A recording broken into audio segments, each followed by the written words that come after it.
Posé entre la montagne sauvage et la douce Méditerranée, se cache le petit village de Nonza.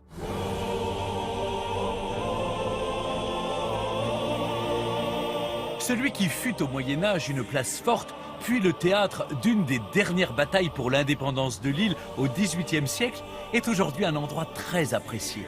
Ce que j'aime ici, ce sont ces maisons blotties les unes contre les autres, coiffées de leur toit de lauze, son église Sainte-Julie très colorée et surtout son étonnante plage de galets noirs. Dans le village, toutes les maisons ont vue sur mer et pour les visiteurs, les étroites ruelles sont propices à la balade. Caroline connaît bien tout cela. Elle est issue d'une famille bien ancrée ici. Depuis sa plus tendre enfance, elle ne se lasse pas de descendre et de monter les rues de Nonza. Nonza, ce qui est sympa, c'est que c'est un village fait de toutes petites ruelles, comme ça, où il n'y a pas de voiture. Donc c'est un village assez rassemblé, où les maisons, vous avez vu, sont les unes sur les autres. Et donc je trouve que ça crée de la convivialité.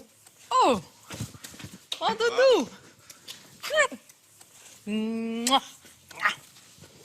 Vous voyez, il y a toujours quelqu'un qu'on croise dans le village, c'est ça qui est sympa.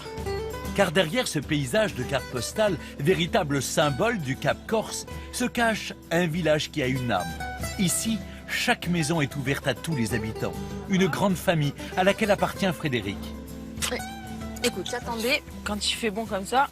Au soleil, on a de la chance aujourd'hui. Oh là là, avec cette vue. À Nonza, elle habite un endroit très particulier que Caroline tient à nous faire découvrir. On est au bout du bout de Nonza. Sur la pointe, on domine la plage, la mer, les rochers. Enfin, c'est une situation assez incroyable.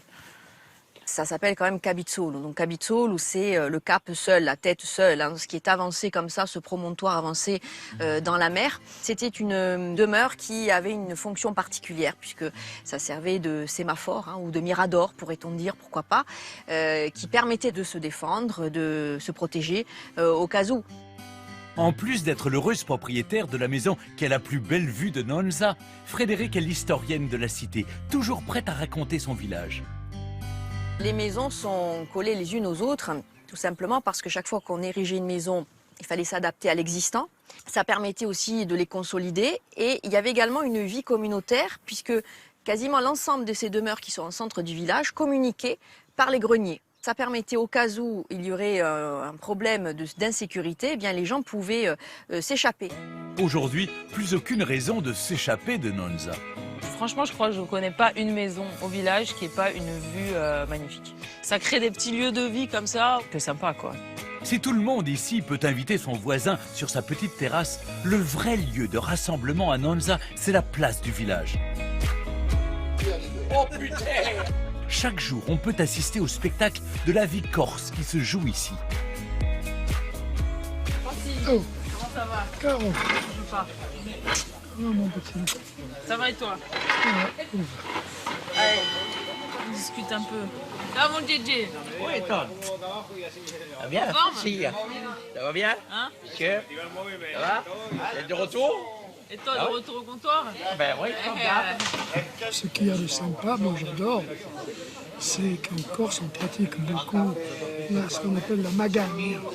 Vous savez, hein, je la taquine, mais elle me taquine. Voilà, on se répond, il y a échange. Et ce village, c'est un spectacle.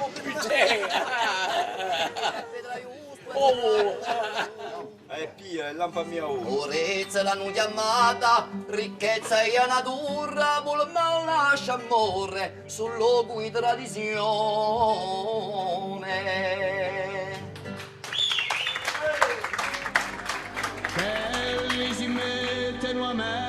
Nonza, c'est ça. Une ambiance de franche camaraderie et des rires qui résonnent inlassablement jusqu'à la majestueuse tour Paoline qui domine le village.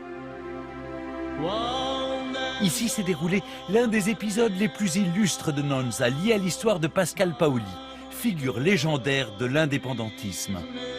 1768 est une date marquante et fondamentale dans l'histoire de la Corse. Pascal Paoli va donner ordre donc de construire cette tour et ça va être quand même l'emblème de résistance des Corses par rapport à l'invasion française de ce milieu du XVIIIe siècle.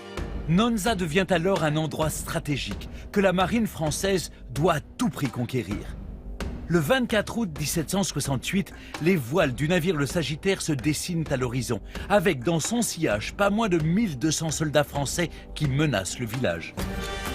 Le Sagittaire attaque Nonza de par la mer et puis, voilà, un homme célébrissime, le capitaine Cazé, là, qui va défendre cette tour avec une poignée d'hommes contre 1200 soldats français qui rebroussent chemin. Voilà, alors si j'ai bien compris l'histoire de ce qu'on m'a raconté au village, et là, il arrive à résister, à leur faire peur, à les faire reculer avec un stratagème, une mise en scène, des fusils, des explosions. Enfin, c'est... Tout à fait, sachant quand même, pour la petite anecdote, que le capitaine Cazé là, a été quand même unijambiste. Hein. Ça a été un homme illustre, issu de notre village.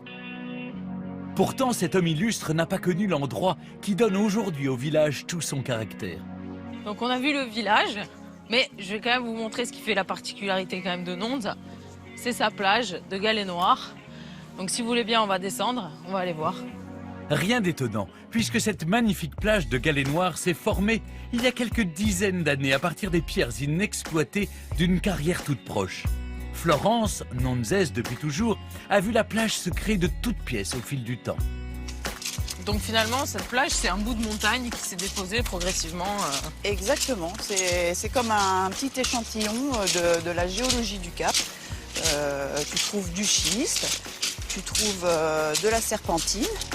Tous ces galets ont récemment inspiré Florence, l'artiste du village. Elle travaille à partir des rares pierres blanches que l'on trouve ici. Et le tableau de Florence, c'est la plage sur laquelle elle dessine des figures gigantesques. Du coup, à l'échelle, il faut faire des dessins, j'imagine, enfin, oui, assez grands pour qu'on puisse les voir de là-haut. Celui-là, par exemple, il fait 18 mètres. Et d'en haut, il paraît faire 10 cm. Un ravissement. L'idée de Florence a germé en voyant les innombrables messages laissés par quelques courageux. Certains ont même trouvé là un support original pour déclarer leur flamme. Oui, une année, je me souviens, il y avait eu une demande en mariage, on l'avait vu de là-haut, écrit en grand Veux-tu m'épouser, Jess. Ouais. Voilà. Ouais, je me souviens. Ça, des cœurs. Les cœurs, c'est ce qu'on trouve le plus. Les noms. Les messages d'amour, les noms. Message d'amour. Ouais. Touché par une pierre d'amour, je suis touché par une pierre d'amour. Laissons la mer et passons sur le versant opposé du village côté montagne. La nature sauvage cache des richesses insoupçonnées. Caroline, qui tient un restaurant à Nonza, y puise des goûts et des senteurs pour enrichir les assiettes de ses clients. Un peu de myrte. Ouais. Ève, amoureuse de cette nature corse, la conseille souvent dans ses recherches. C'est vrai qu'au restaurant, on utilise le plus possible des choses du maquis. La myrte, notamment l'année dernière, les asperges sauvages. Je sais que moi, comme je me balade, j'ai l'habitude de ramener toujours du romarin. Ail sauvage, lentisque, lavande, pour agrémenter ses plats, Caroline n'a que l'embarras du choix. Une fois son marché effectué, elle rejoint son compagnon, car c'est lui qui est au fourneau. Alors, t'en es où? Ça avance? Je suis en train de préparer les asperges. Pour Clément, c'est jour de test. Il va faire des essais avec les herbes cueillies dans le maquis et une foule de produits locaux. Donc, asperges, Saint-Pierre. La chair d'araignée et les oursins. Et tout ça va être complété par le cédrat. Chez Clément et Caroline, la table est bonne et ça se sait.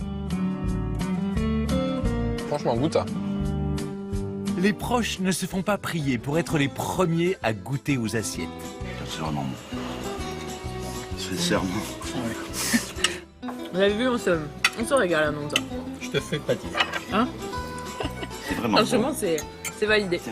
Oh, ta première étoile. Validé. Tout comme l'originale plage de Galets et l'impressionnante vue sur le golfe depuis le haut du village.